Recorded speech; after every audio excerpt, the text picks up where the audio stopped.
Welcome to the Slop Farm. Enjoy the video.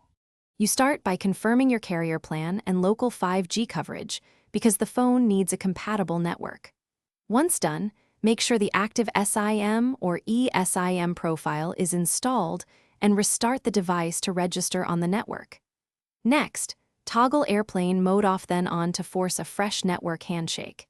If you haven't, sign into your carrier account app to activate 5G provisioning. This step ensures the network grants 5G service rather than falling back to LTE. You now adjust network settings to prioritize 5G. Go to Settings, Network and Internet, then SIMs, and pick the preferred network type as 5G/4G/3G Auto, so the phone can use 5G where available.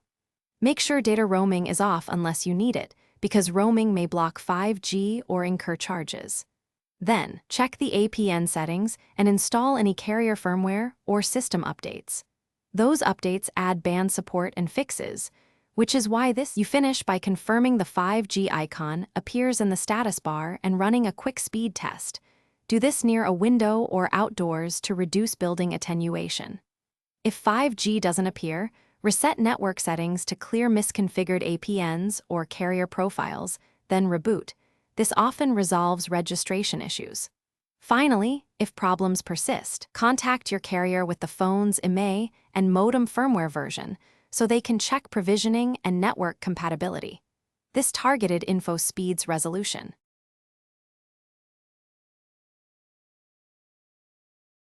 Thanks for watching. Consider subscribing if we helped you today.